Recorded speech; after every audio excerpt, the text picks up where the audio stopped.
What's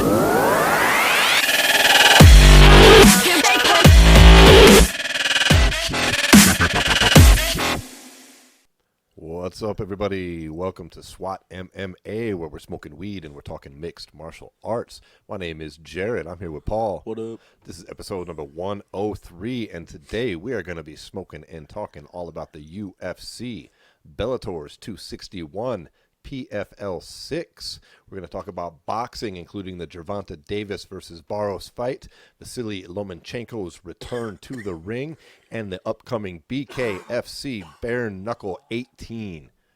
Before we dive into all that combat sports action, though, let's get into the weed of the week. Smoke weed every day.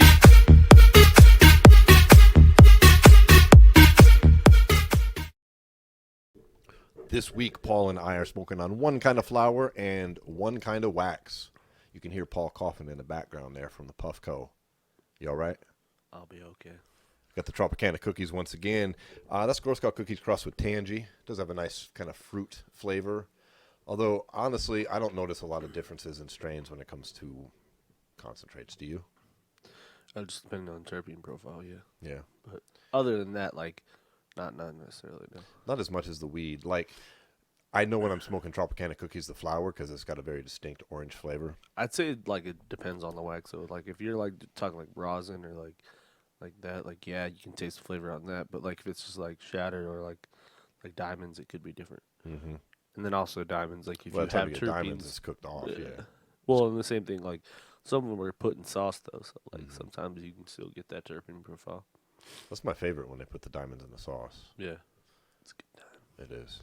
And our weed today, our flower, we're smoking on a new one for us. This is Chernobyl. Chernobyl's a three-way cross of Trainwreck, Jack the Ripper, and Trinity.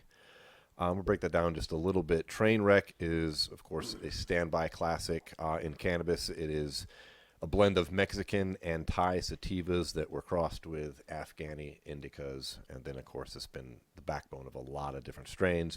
Jack the Ripper was created by the Dank. It is, they took a Jack's Cleaner, which was a strain they also created, and they crossed it with a Space Queen male, which they call Space Dude. And then that gave him Jack the Ripper.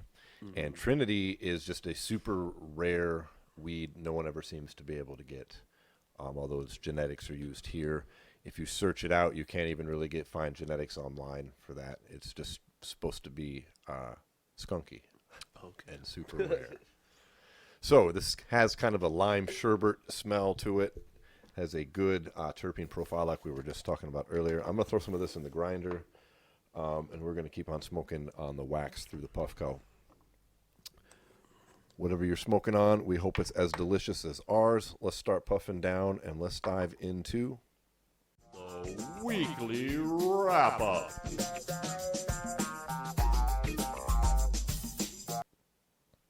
All right, Paul, this week on the weekly roundup, had an interesting UFC. I keep saying roundup. Isn't that funny? The weekly wrap-up.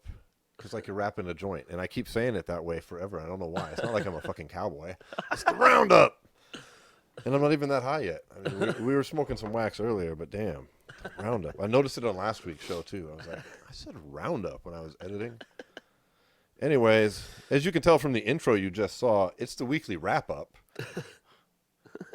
And let's fucking talk about the UFC, Paul. Yeah. Another fight night out in Vegas. Another one of those, you know, kind of top-heavy. It was. I enjoyed it, though, overall. The main card had some consequences for the featherweight division, but let's start down with a fight I found pretty exciting, which was the welterweight showdown between Matt Brown and Diego Lima. Yeah, you know, there's been a lot of talk about which incident. Before we got into that, we say the results. Matt Brown it was a KO in round 2 at like 12 seconds in. Yeah, and it was a devastating KO. Yeah. It was nasty. Yeah, I think it was a right hook. Fucking slept him. Yeah. And there was a lot of talk after Matt Brown's last fight and leading up to this if he's going to retire. He doesn't want to retire. He's won, what, 3 in a row now, right? He's been looking good.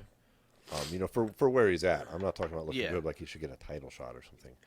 But for a 40-year-old veteran who has has a lot of fights. I mean, his record now, that 25-18. I mean, Yeah. and don't let those 18 losses fool you. Matt Brown's a hell of a good fighter. Yeah. Well, that just shows he's been in the game forever, because eventually you can't win them all. No. I'll tell you a fight that I think that makes sense after this, which I don't hear anybody talking about, but just for me, Matt Brown, Nick Diaz. Nick Diaz looking for a combat fight. Yeah, maybe. You know that's going to be a war. It doesn't have consequences in the division, which Yeah, is fine. but I think the UFC wants to go like big with a Nick Diaz return. Yeah, well, they might, but I don't know who they're going to get. We'll think about it. I just thought that. Let's just talk about the fight. I think that would be a good fight, personally. Like I said, it's not like anybody's calling for it. But what's there not to like about Matt Brown versus Nick Diaz? It's not like Nick is going to evolve his game. Let's be honest here. Does Nate? Yeah, but who's his main training partner? I think because Nick, it's going to be the same with Nick. I think because Nick has taken such a time off that he is going to be naturally a lot fresher than Matt Brown. Well, sure. And if he beats up Matt Brown, then we'll feed him to somebody tougher. But otherwise, that's the thing, is I don't know if he's going to be around for two. I think Nick is like going to be there for like one big fight left in his like career. Like I think he's just holding out for like the right big fight. Makes sense for him. That is like the guy isn't like ridiculously tough and like he can make some serious dough. Yeah, I don't know who that would be in the welterweight division, personally. Yeah, I mean, maybe like George. Yeah, George ain't coming back. No, not St. Pierre. No, Masvidal. Oh, yeah, I don't know. Like Masvidal isn't like the greatest fighter in the division, but he's not bad, and he's got a good following. I'd rather see him versus Matt, but just personally, I'd rather see him versus Matt Brown than George Masvidal. But that's just me. Yeah, because I think it would just sell exactly like Nate and him did. Just in my opinion, probably would. Probably. Well, and that fight was actually supposed to happen. Remember, they were assigned to fight, and then That would have been a lot better Nick before he just- lost back-to-back fights to Usman in such yeah. devastating ways. I mean, when he had a little more heat on his name, I was more interested in that fight. I think we talked about it before. But now, just where they're at right now, I don't know. But you're probably right. It would certainly outsell more. Anyways, with Matt Brown, good performance. Diego Lima, not so hot. Back to the woodshed. Yeah, back to the woodshed. The rest of the card was decent. What was your next favorite fight on there that you want to talk about? Because we're not going to talk about the whole card, but Yeah. how about Julian Erosa getting slept? Yeah. Man, that was tough. This is his third stint in the UFC too. Like, Yeah. you know, he was on the Ultimate Fighter, and then he was, you know, in the UFC. Then he gets cut, and he comes back, and then he gets cut, and then he was on like Dana White's Tuesday Night and didn't make it, and then he comes back after this. He was doing all right, and there went that momentum he had built up. That was a pretty devastating KO. Yeah. It was round 1, 37 seconds in. That's always rough. Yeah, that's tough, man. How about Then, the Marlon Vera versus Davy Grant fight? That was a good fight. awesome. It was really close. I liked that fight. Vera got the decision, 3 round. But it was like real. Not even that it was like crazy close. It just was competitive. Like they were just like keeping a pace. And, you know, like Grant kind of has like a weird like story, you know, behind him. Like he was a guy who like got his UFC contract and then got like two devastating injuries back to back and fucking had to take like 3 years off and come back. And then now he's had this would have been his 4th win in a row had he won. But you know, He performed well though. I don't think. yeah, his I think stock I think really he goes showed down too exactly. much Yeah, there. I think he showed that he was like he's tough enough to hang with someone like Chito Vera, who I think is severely underrated in the division. I agree, absolutely. Like severely underrated. I don't know why. Maybe that Aldo fight just was a bad choice, perhaps. Yeah, I guess. But like even take the Aldo fight away though, you still have like his pedigree and where he's at. I think he deserves to at least be like top 10 at all times. I would agree with that. Like he not even that like he needs to hold the ranking of a top 10, but he deserves opponents as if he was a top 10. Like, you know what I'm saying? There's We'll a see what lot he gets of here. fights that he could. Yeah. You know, he gets the win here. We'll see what happens next. True. The co-main event was pretty much a disappointment, I thought.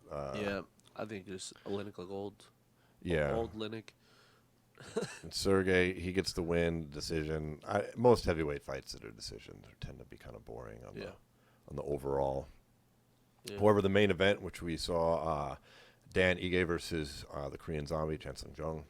Yep. He gets the win, decision, 5-round. I thought it was a pretty dominating performance. Korean I thought Zombie the gets his judges had black it a belt little, at the end, too. little closer than I saw it personally, but Yeah. not that Ige didn't put up a good fight. He did. Yeah. I just thought it was a convincing victory by the Zombie. Yeah. He went out and did exactly what he needed to do, and like you just said, he earned his black belt afterwards. Yeah. What did you think of that fight overall?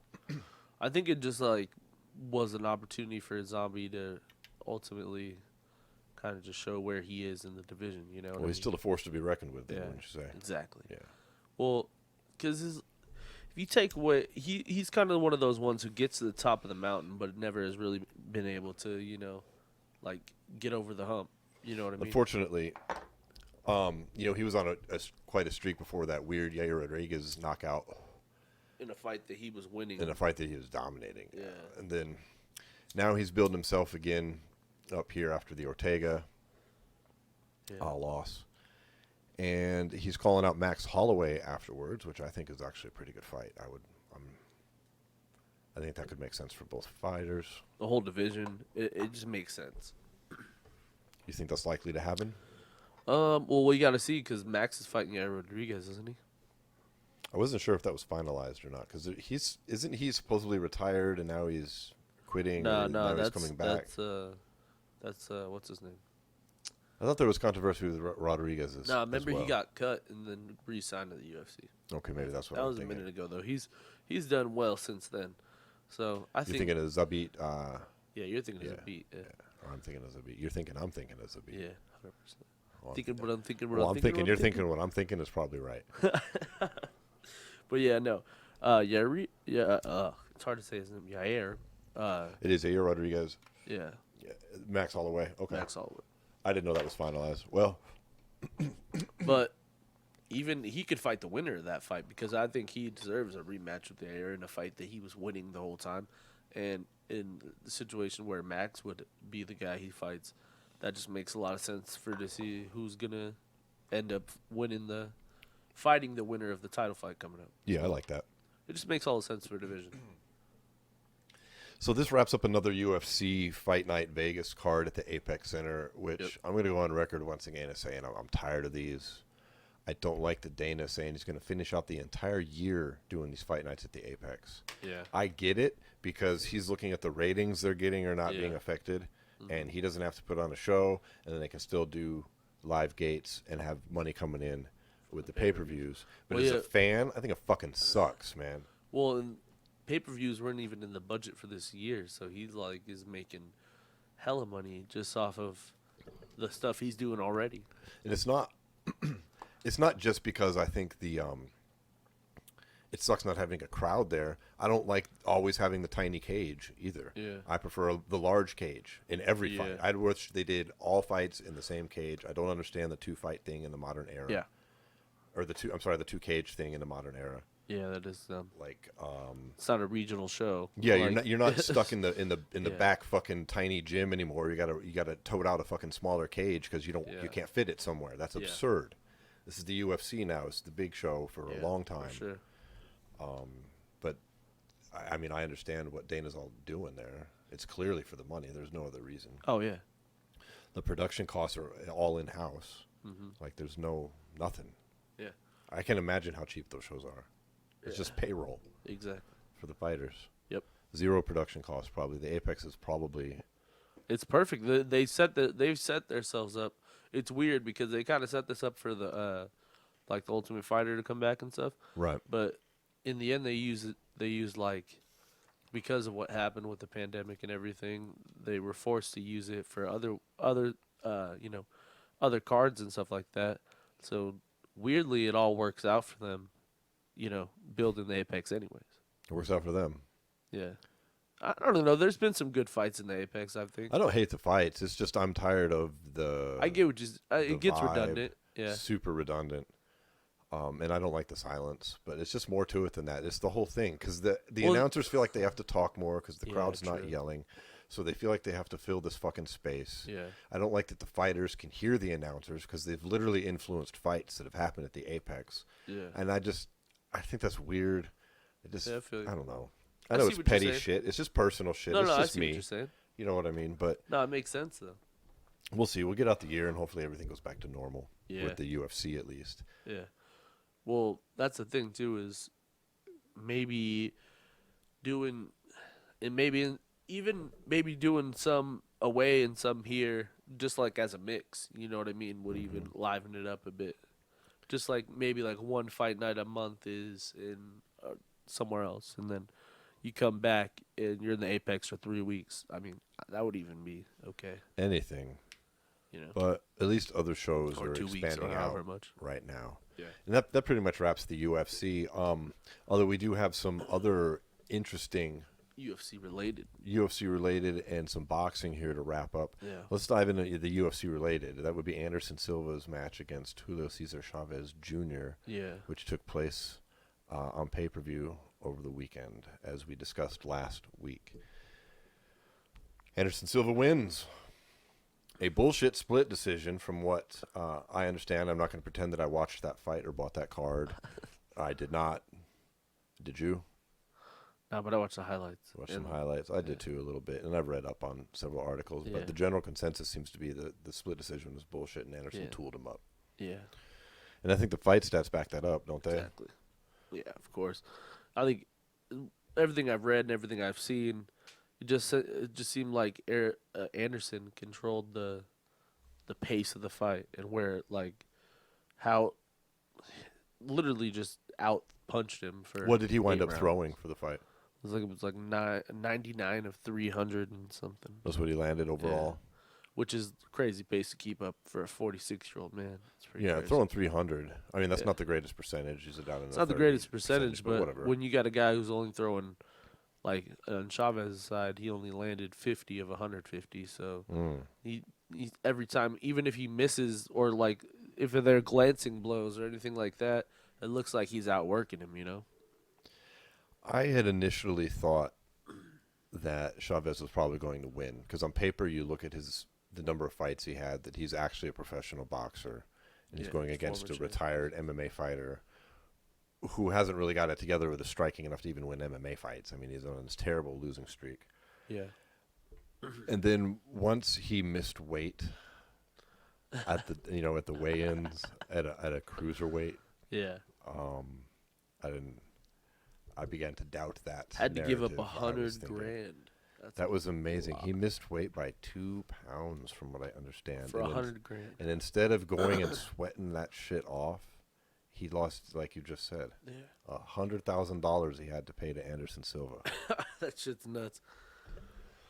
That's when you knew this was just going to be another Chavez fiasco, right? Yeah. I'm not taking anything away from Silva. I'm just saying, well, that's a pretty heavy indication that Mm-hmm. this is once again going to be somebody who's repeating a pattern he's shown Yeah. of not really giving that much of a fuck. It's not No, he went out there and he fought, and he still had enough skill that if he really tried, he should have put up a much better fight. But kudos to Anderson. He looked pretty good. I mean, good Yeah. grief. The highlights I saw, this dude's dropping his hands and fucking calling Chavez in and, Yeah. doing his Freaking thing. old school Anderson. Huh? Like fucking clowning him. Yeah. Well, hey, Anderson's 2-1 as a boxer now, so watch out. 2-1-1. Ooh, dangerous. Right. Do you You think know- he's going to do it again against somebody else? Yeah, I think he fights Roy Jones Jr. next. You think he wants a professional match or an exhibition? Because Roy Jones' I think only they comeback both thus want a far pro has fight. been an exhibition against Tyson. Yeah, but not really though, because his last fight was 2017, and he never This is like true. He was active for yeah, and quite he a like while. never really like officially retired after that. It was like a we'll see. Like he's never retired. Like he's one of those guys who always kind of like glides off because he does other stuff. He like does commentating and other stuff like that, and promoting himself. So he does other things. So like he always leaves the door open for him to I don't come think in. that's a bad fight. There's history there. They've been And- trying to do it for years, man. My only caveat would be I do not want it to be an exhibition. Yeah, it I needs would to need be it a to be professional Yeah, fight. I need it to be a pro fight for sure. And for those of you listening who might not understand, I mean, there's a massive world of difference between these exhibition fights and an honest to God sanctioned boxing. It's glorified sparring. Nobody's really taking anything serious. I mean, anybody who argues differently is just in fantasy land. Like this, like the fucking Floyd Mayweather Logan Paul thing is the prime example. That wasn't a fight. Yeah, there was no fight. There's no winner. All these people doing all these interviews and talking about this thing like, oh, Floyd looks so bad or Floyd looks so good or vice versa. It wasn't a fight. Didn't count. That's not how Floyd looks. That's not how Logan. It was just absurd. I don't understand the disconnect people seem to have with that. But as long as it's not an exhibition, I'm down with Anderson Silva versus Roy Jones Jr. Sure, why not? Yeah, I'm in. What about the rest of the weekend's fights, Paul? We actually had some legitimate, consequential bouts. Yeah. How about Innoue? Just continuing Little his monster. dominance. Gets a third round? Third round body shot KO. After he had dropped him with 2 other body shots earlier in the fight. Was it 1 in each round, I do believe, right? Yeah. Straight to the liver on every one. Left fucking body shot. Left hook body shot to the liver. And every time he went down, he was grimacing in pain. He was like, you could see it. He was just like, oh my God. It was savage. It was nice. It was nice, yeah. Just continuing the dominance of his, ultimately, it's just his division at this point. Without a doubt. I love KOs like that. It was such precision and power wrapped up into one. He's hitting that exact same spot 3 times in a row. And finally on that last one, the ref gave him mercy, honestly. Because he was on the ground like yelling. Yeah. And you can't blame him. Those things will paralyze you. Same in MMA. We see him more in MMA with kicks than we do with punches, at least in my opinion. I don't have stats to back that up. I'm just from years of watching mixed martial arts. Would you agree with that? We see more from kicks in MMA? Yeah, probably, but still, though, I don't know. Like, I think kicks are more like... I can't think of a liver shot punch in MMA that's been a fight stopper lately. I'm not saying it hasn't happened. I'm just like, I can think of several fighters who've been in them with kicks. Aldo stopped a couple people with body shots. I could believe that. Yeah. I've seen Cerrone comes to body mind. shots. I know he's ended a few fights with liver kicks. Yeah. I think he's been on the receiving end of a few fights with liver kicks as well. Yeah. We've seen him crumpled with them. Yeah. Anyways, exactly. devastating punches from the little monster. Continued dominance from him. What about Charlo? He defended his title over the weekend. I believe that's is it middleweight or super middleweight? Yeah, another, it's just middleweight, I think. Another, dominant performance by Charlo, though. Yep. It was a decision. Yeah. But it was a dominant 120, performance. 108. Yeah. But, and then after he calls out Canelo and Triple G, which, could be I would be happy with any of those fights. Yeah. I'll take Triple G versus Charlo. I think that makes a lot of sense, honestly. Yeah, I do too. Because, Triple G is trying to chase Canelo around, but I don't really think Canelo gives a shit about Triple G at this point. I think he's kind of been there, done that about that whole situation with those two. He's not wanting the trilogy there. Yeah, so I think if you're Triple G, I think the next big fight you could probably take is Charlo. So, yeah, they should run that.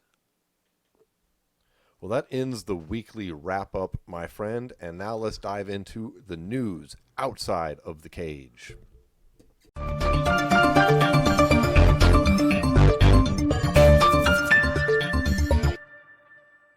Paul, this week I think we're going to continue a storyline we touched on last week, which is Ariel Helwani's departure from ESPN and what's coming up next. So tell everybody what has happened over the weekend. There's been some big news, at least in the MMA world, with Ariel. Yeah, he's taking back the MMA Hour and going back to, I guess it's SB Nation, right? SB Nation and MMAfighting.com. And he also signed a deal with BT Sport as well, I guess. The MMA Hour, his flagship podcast that, got him where he is, which, of course, for most people listening probably aren't aware of the history of that. So he builds the podcast up, and then at one point he signs over to Vox Media, which is MMAfighting.com.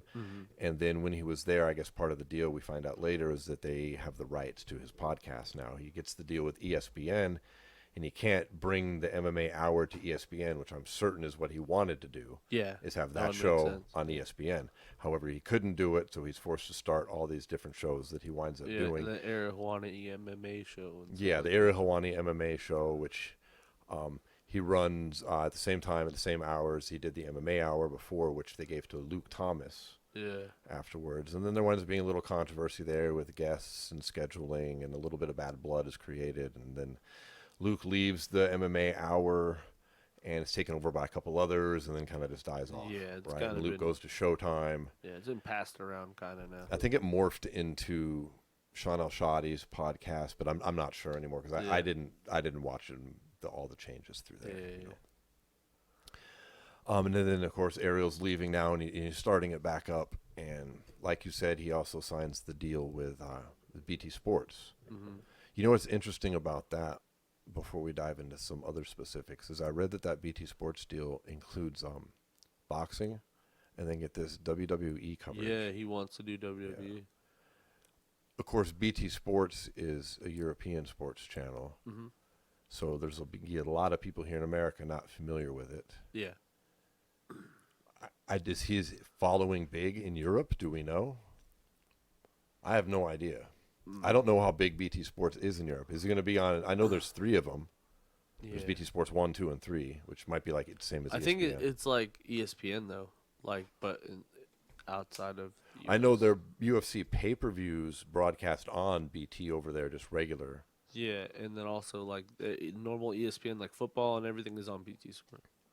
American football. Yeah, American football, right. Yeah. So that's interesting, although there's no denying. And we're not going to dive into what happened because we covered all that last week. But there's no denying that this is a step down and back to where he was before. I mean, the BT Sports thing is good, and I'm not throwing shade at MMAfighting.com at all. But I mean, that's not the same sphere anywhere near ESPN. Yeah, it's it's completely not different companies. And it's in complete different levels of the game. Yeah. I mean, MMAfighting.com is a big name in online MMA coverage, which is not a big name in sports whatsoever. Yeah. Like online MMA coverage is not a noise in the sports world compared to ESPN. So I wish the best for him, but it is an interesting dynamic of him coming back and doing that. Yeah, I think the only good part, I guess, would be is like he definitely has more creative control over at MMAfighting.com, whereas ESPN is more like, Ariel, you got this time slot. And this ESPN's a 24-hour network, so it's it's Sports Center for fucking however long, and then you get your small little hour-long program fit in here and here and here and here. Whereas before, when he was doing the MMA Hour in the past, he'd fucking have like 5-hour podcasts, him talking to every single person from the weekend. Everyone got their shot. He'd have guests, all this other shit. And he had never really got to have that kind of show when he was at ESPN. So, I mean, I guess that's one of the pluses. He can have a little bit more of less of a production and more of just like kind of what we're doing, like a podcast where he gets to talk to people he wants to talk to. And, it'll have that similar cult following, I guess, just kind of how people feel like we talked about this before, too. Like, the numbers kind of fell off when he went to ESPN. Yeah, I mean, not to be mean to Ariel, but he did not get good ratings at ESPN. Because they niched him. Like, they did what they're doing with that MMA has always done. They put, when Ariel's show comes on the West Coast? No, I didn't watch his stuff on ESPN. Yeah, it comes on at 12 p.m. to 1 a.m. is his time slot on ESPN. That's when it will come on. Yeah, that's like, tough. how do you pull anybody at that time? Oh. Like it's not an early crowd because the early crowd's waking up at 3 or 4. It's not the late crowd because the late crowd, that's like 1 o'clock area. Like, you know what I mean? Like, it's kind of a weird time slot to begin with. So I feel like he does better on like more of a free form podcast where people play it whenever they want to listen to it. You know what I mean? I see your point there, and I agree with it.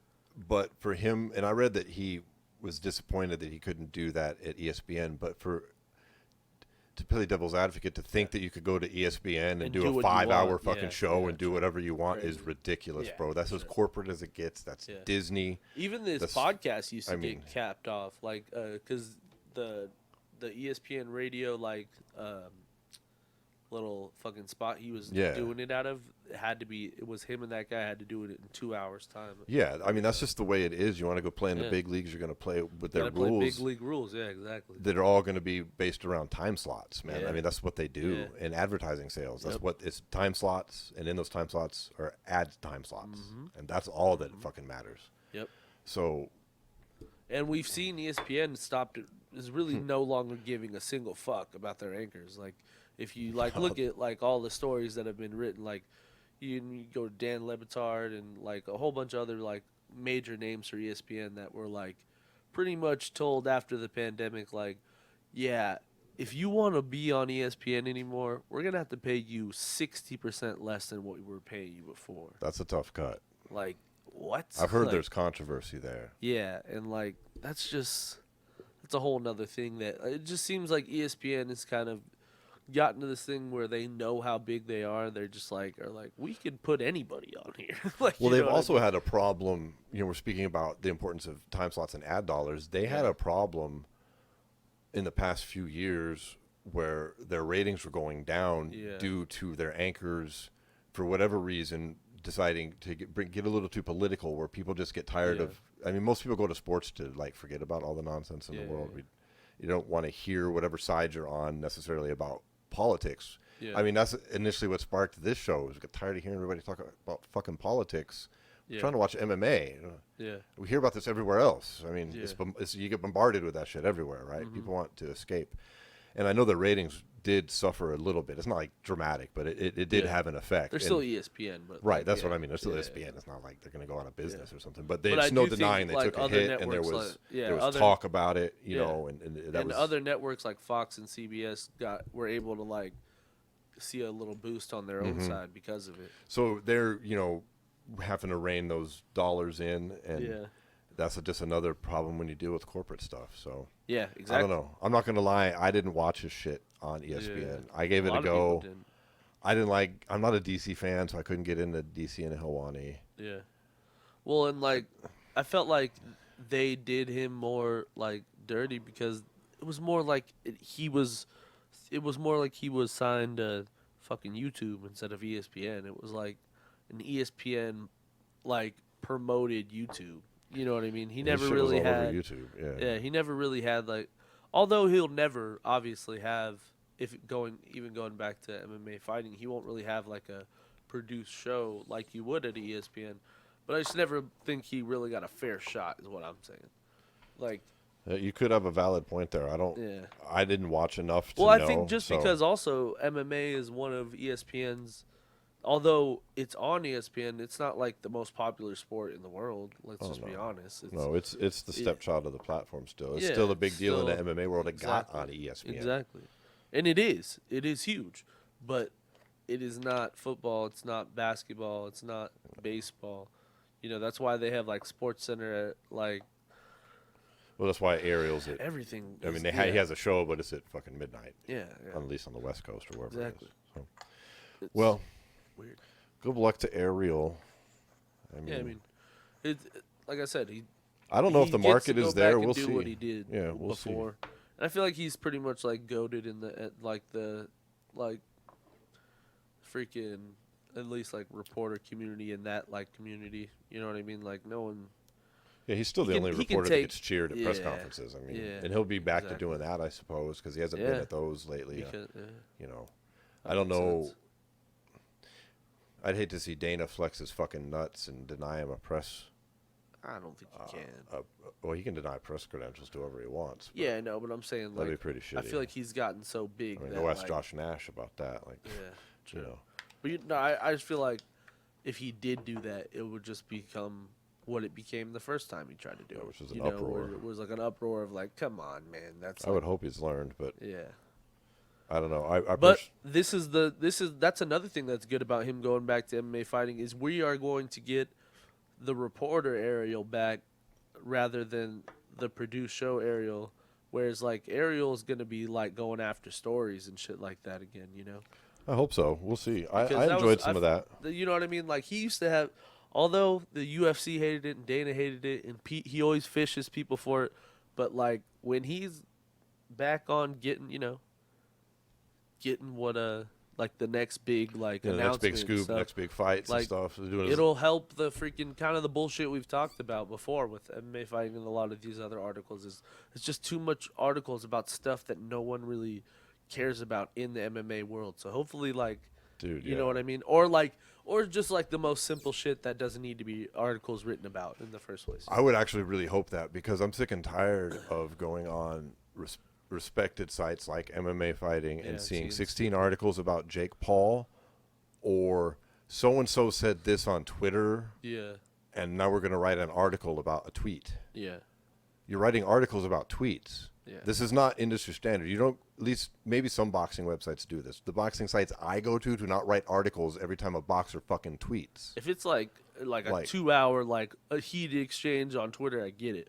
But if someone tweets like "I'm free," like then they're like, oh, "He left his promoter." Like, No, you know what I mean? tweet. It's like they make bullshit about that. Is a lot of times it's not even true and ends up being debunked. But like they'll write a whole article about their theory of what their tweet means or something, you know? Or when they get real desperate, they'll do articles about shit talking between fighters on Twitter. Like, man, we don't need articles about that shit. Like, we all got Twitter too. It's different, like if they like screenshotted it and like reposted like what it said, and there was no article about it. But if they're like, they've been rumored to fight and blah blah blah blah blah, but that's like it's like okay, we get that if they're talking shit to each other. It's just nonsense. I mean, I guess they post them because they get clicks. I mean, that's what that boils down to too. But personally, I tire of it. Yeah, I'd like some. But I hope MMA's this brings the platform back up, journalism. you know, Yeah, we'll because see. I do think it's took a dip since he left. That I agree. All right, well, that wraps news outside of the cage, and that brings us to the boxing breakdown.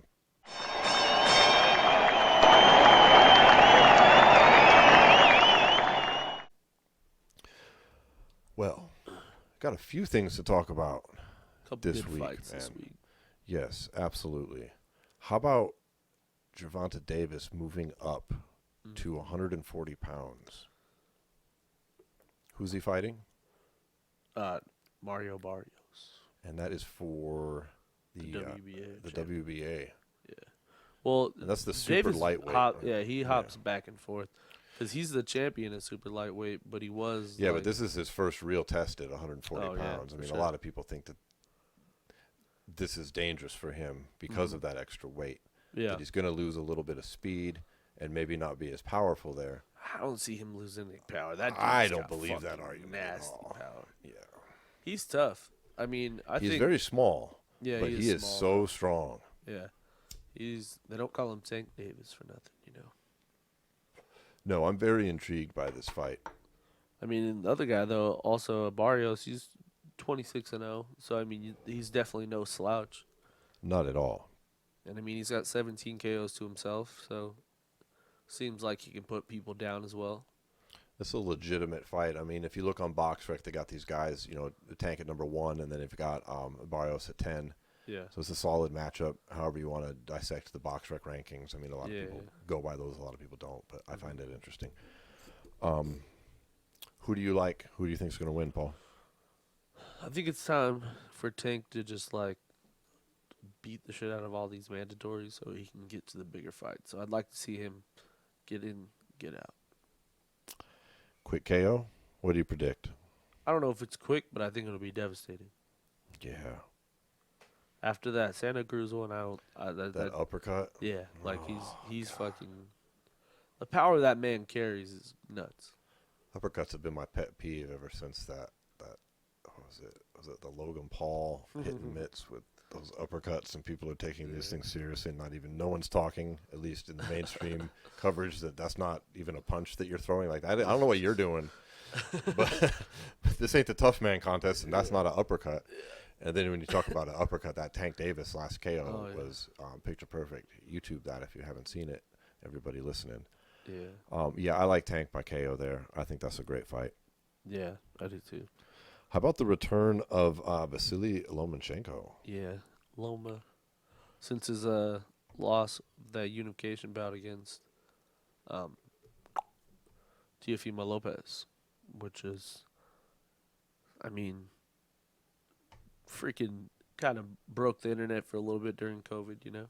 He's fighting Nakatani, who, I mean, he's 19-1, 13 KOs. He also has fought Lopez also though. And that's his one loss, right? Was to One Lopez. loss. Yeah, There's he gave Lopez. He gave him some good work. I thought. I thought he did too. I was going to say there's not really any shine lost off of him in that loss to Lopez, in my mind. This is a tough test for him. He's a solid fighter.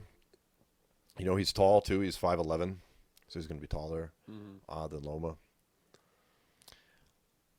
What do you think? You think he's going to bounce back from the loss? You think mentally? Well, you know, he has this habit in these fights of kind of is what cost him the title, where he lulls him in the early and then he turns it on late.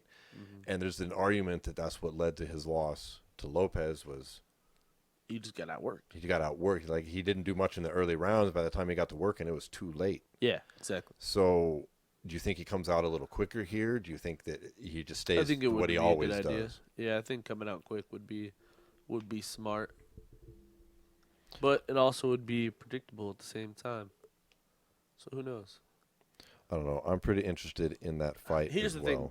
When you're someone like Loma, like those kind of fights can happen, but at the same time, you can't forget what got you to the dance. You know what I mean? Like coming out quick, yeah, maybe that'll look good, and you know, people will be like, oh, okay, maybe it's not him, blah blah blah. But at the same time, with the guy who's bigger, who's yeah, he's got a 4-inch height advantage, yeah, about a 6-inch reach advantage. Maybe stifling him a bit would be a good idea. But at the same time, you don't want to compromise your game plan to appease to the people outside of the ring. You know what I mean? I agree. So, well, I think Lomachenko's going to get the win here. I think he's going to bounce back. Do you think he'll chase down a Lopez rematch or just although Lopez doesn't seem like he wants to rematch, seem like he's interested in it at all. But I do think that would make a lot of sense. Yeah. Same here. The next thing up in the boxing breakdown is a little bit of different flavor, but it is still boxing, which is going to be BKFC's big, massive card coming up, BKFC 18th, which is taking place this upcoming Friday, which is absolutely loaded. The undercard is way too much to talk about, but the main card here has 4 championship fights on it against names that are going to be recognizable to anybody that's paying any attention to combat sports in MMA world here. Let's start here at the main event here, the lightweight. Well, let's just start at the lightweight title. All right. We've got Louis Palomino, who is a hell of a fighter, longtime MMA fighter. Yeah. I believe he wins over Gaethje, doesn't he? I think it was. No, he didn't beat him, but they were like freaking. It was really close. They had epic fights. Yeah, like epic fights. Epic, historic fights. He's a hell of a fighter.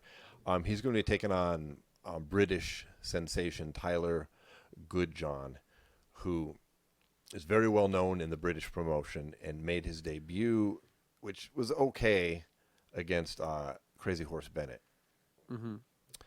just a couple months ago. And they're putting him right into a title shot basically because of his British record and his known skill over there, not what he did against Bennett. Okay, I mean, he got the win there. That is a hell of a fight, though.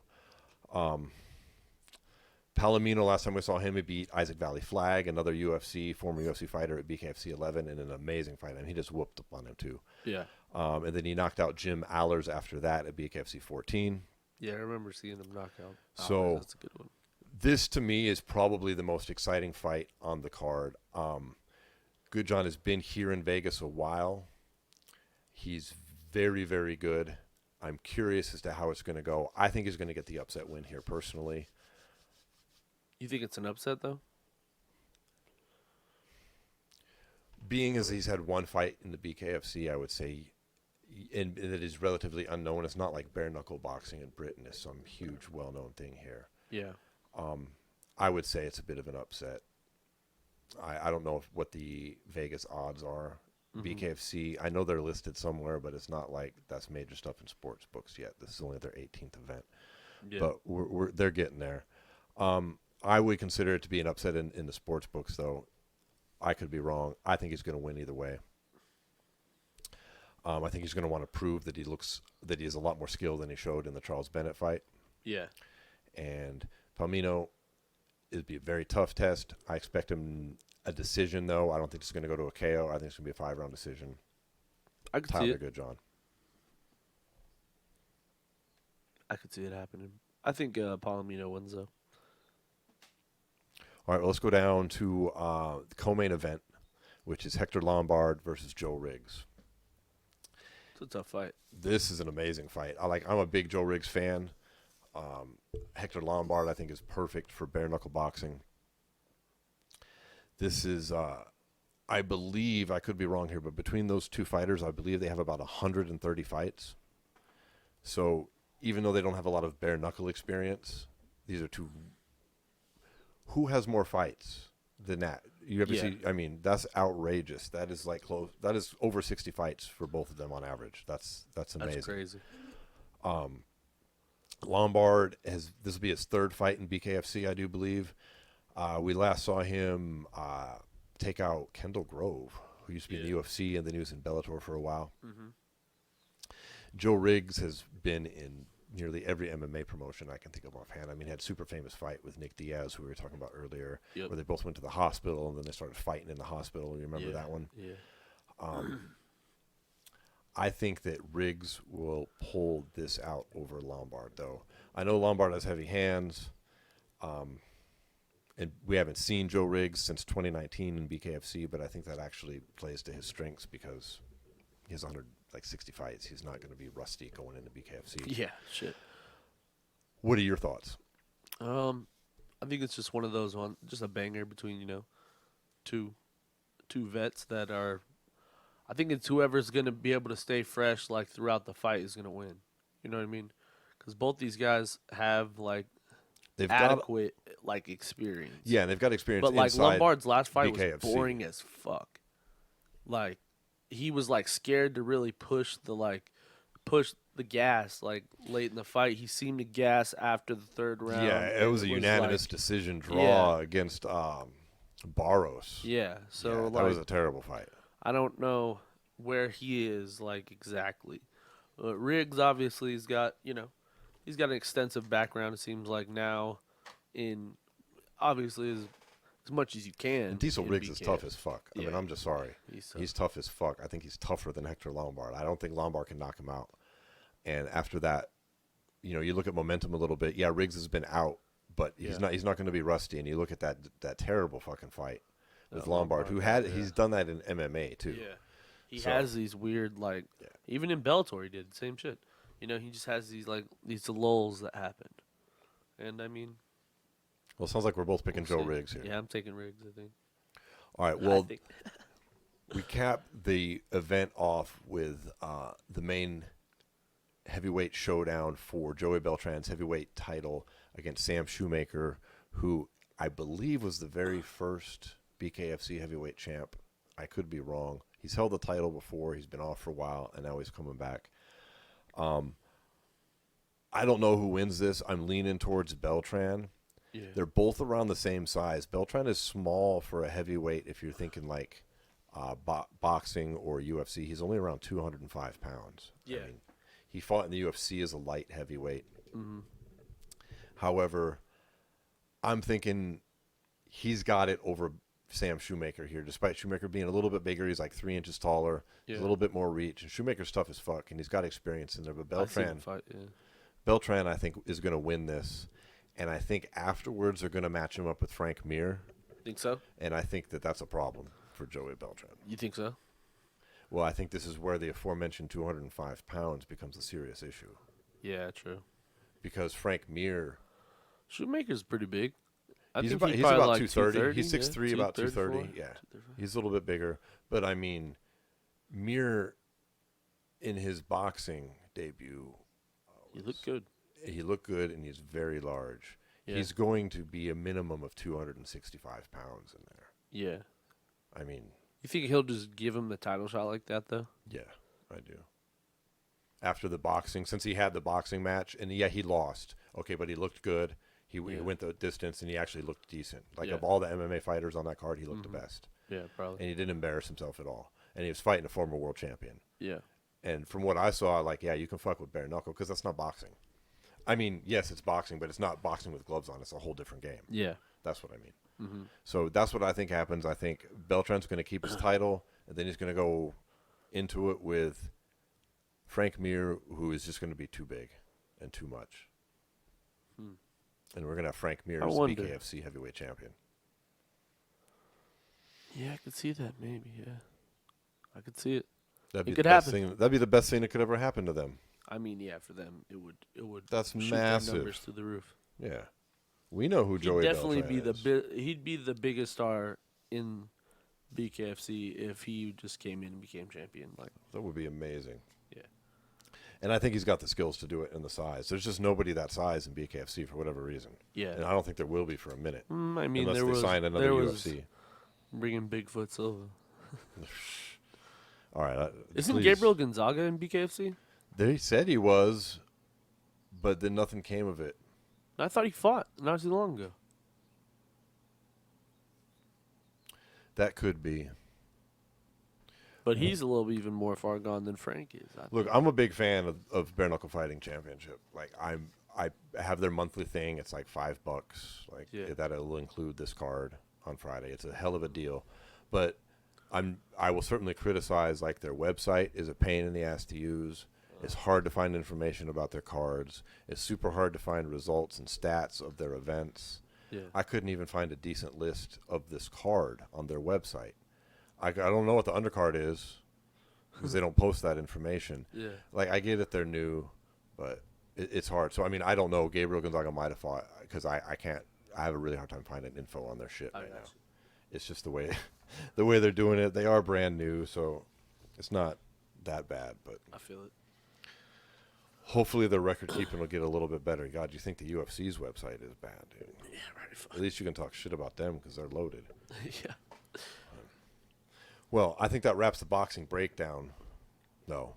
Yeah. And that brings us to what's in the cards for next week.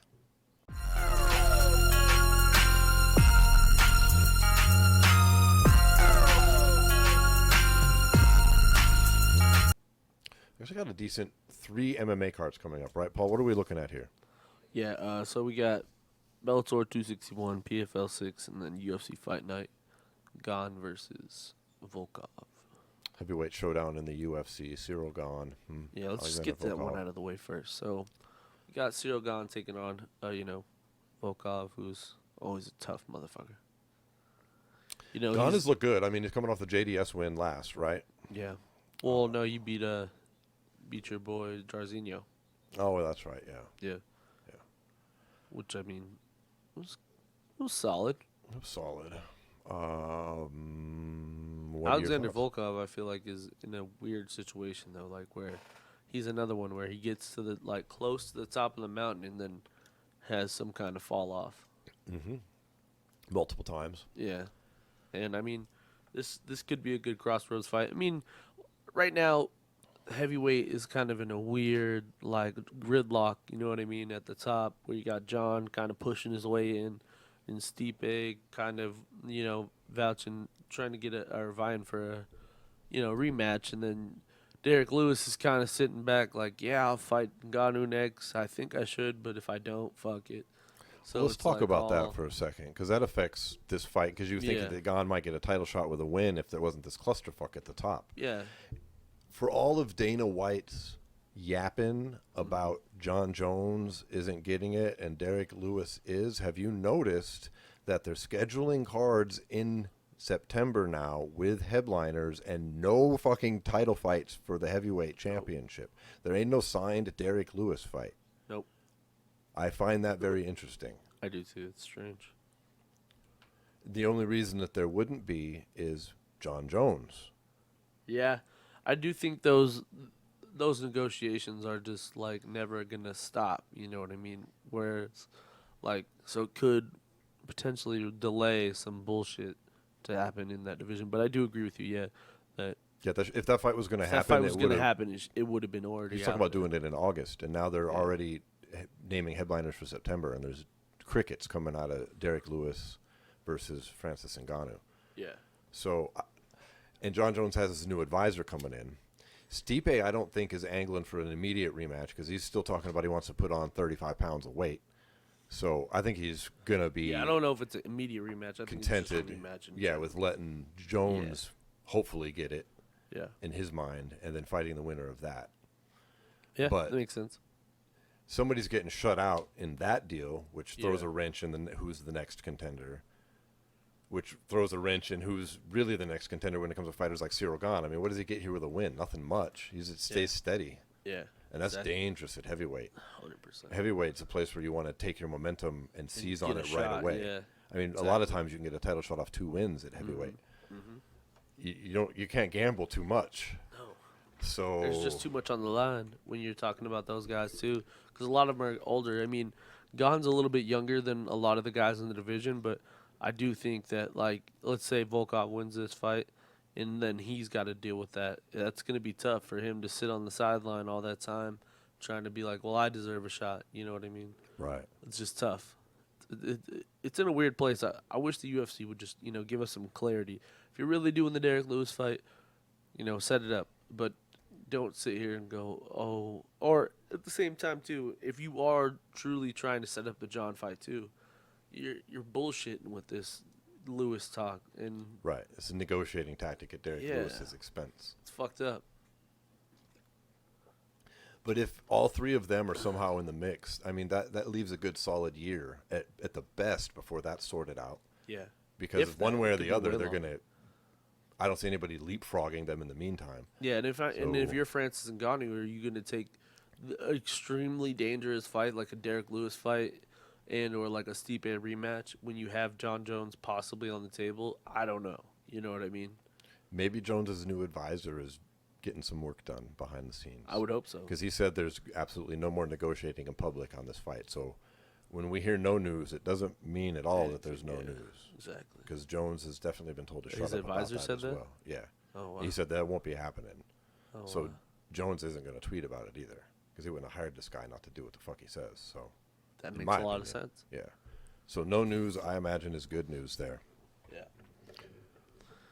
Bellator 261 or PFL 6, my friend? Let's go Bellator first. Close it out. All PFL. right. Bellator. Heavyweight title interim fight. Correct? At the headlining spot. Liz Carmouche on the card and a co-main and some decent fights. Some former UFC fighters on there. Miles Jury. I always like watching him fight. Yeah. A few others. Which fights on this card stand out to you? 'Cause we can't talk about them all, so let's pick a couple. There's some pretty good fights on here. I mean, let's just talk about the headliner a little bit. Well, we've got Timothy Johnson. Now, he's taken on a replacement fighter, I do believe. I can't remember who he was supposed to fight. He was supposed to fight someone else, I think. But He's fighting Valentin Moldavsky, though, yeah, for the interim heavyweight title. And Timothy Johnson, decent in the UFC, gets cut, gets on a bit of a run here. yeah. I'm not against him if he wins this. Seeing him against Ryan Bader is a pretty interesting fight, actually. I think so as well. He's got a lot of power, of course, but everyone at heavyweight does, I know. But Timothy Johnson's got a lot of power. He's a good puncher. I don't know much about his opponent, so I'm going to have to side with the known fighter here, which would be Timothy Johnson. Yeah. It's a decent fight, though. I mean, that's obviously a consequential match because the winner is, in essence, becoming the #1 contender with the guaranteed title shot whenever Ryan's done with this tournament. Yeah. We'll see about that. So, what about the co-headliner? We've got Liz Carmouche returning to the cage. I like seeing Liz fight. I think she's going to be in Bellator for a while. I mean, she's super tough. She's fighting Canna Watanabe, who's a solid fighter. But Liz is, I mean, she's a veteran. She's super strong. I'm expecting a performance where she just comes out, uses the wrestling, gets some ground and pound, possibly subs her. I believe so as well. Working her way towards a title shot, possibly. I don't know. Oh, I didn't realize that the title fight is the first interim title in Bellator history. It is, isn't that something? It's interesting. They're not like the UFC when it comes to handing these things out, Yeah. which is kind of refreshing. Makes it a little more consequential than what we're used to. Yeah. I mean, they tied it up themselves. So, I mean, they kind of have to give these guys a chance. You know what I mean? They literally made their heavyweight champion in a light heavyweight tournament. So, yeah. Not much of a choice there. Yeah, exactly. How about we've got a lightweight bout. This I think is really exciting. We've got Miles Jury versus Sydney Outlaw. Yeah. I think that's going to be a banger. Yeah, I like Miles Jury better at lightweight than I did at 45. Me too. Yeah. He's a Or little he was tall all the and way lanky. up at 70 also. I'm sorry, Yeah. the other way around. 70. Yeah, that's what I was thinking. The same thing. About Not 45. no, he's 70. better at lightweight. He'll be a little. He's a little tall for lightweight, but Yeah. he's a little small for welterweight. Isn't that weird? Thing Exactly. where- He's a tweener. I feel like he's like a 65er. Yeah, for sure. That's a solid fight, though. Sydney Outlaw's tough. Actually, I think he gets the win here against Miles Jury. You think so? I think so. I'm taking Jury. Are you?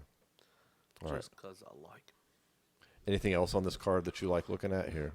That sounds about know- about Bellator. It should be pretty solid overall, and we'll see what happens after the weekend, which is going to leave us with the PFL 6 card, which one thing I'm excited about on here is Anthony Pettis is finally making his return Yeah. after his initial loss There was some in worry the opening round. between us that we were thinking maybe he was going to be screwed for the season, but He's still in the mix. still in the mix. It would be really beneficial for him with the way their point system works if he gets a first-round finish here. Yeah, I 'Cause think that'll get him 6 points, I was just say that put him puts right him back in the mix. I was gonna say because he only gets one more opportunity to make the playoffs after this. Right. And it would just be so shocking to me if he doesn't, at the bare minimum, make the playoffs, let alone make the finals. I'm just, Yeah, I mean he lost his first fight to Clay Collard though. So who Clay knows? Collard. What a run He's for in him. first place, isn't he? Yes. So He's tied at first place right now. Well, he's coming in against Marafino, who I don't know a lot about. I hope he gets the victory here. Do you know anything about Marafino, his opponent? not a huge. Nope, not really. Is this is this card which weights is it? And all. Okay. Well, so it's headlined by Kayla Harrison at lightweight, so we've got the lightweights and the featherweights. Yeah, but other than that, it looks like we got some heavyweights and some women's lightweights as well. Yes. Yeah. So yeah, I mean, we'll see. Well, the women's lightweight headliner, we've got Kayla Harrison versus Sandy Dandoy. Dandois. I can't remember how to say her name. I remember her from UFC. She made a short stint in there. Mm-hmm.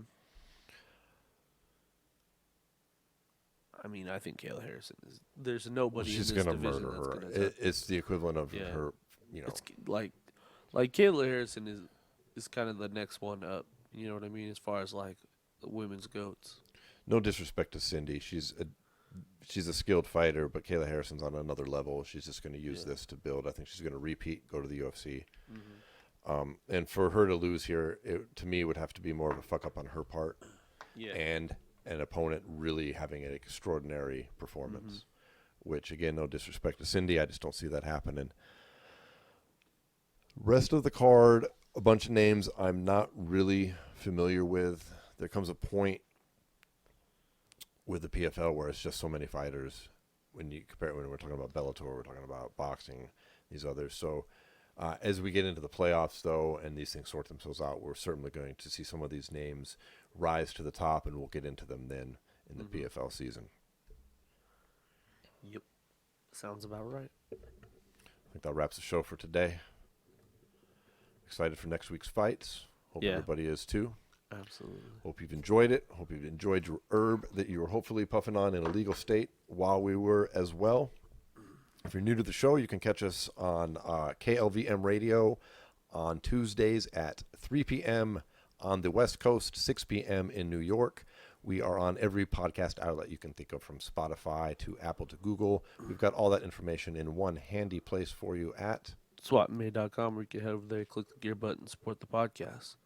Quick announcement, everyone.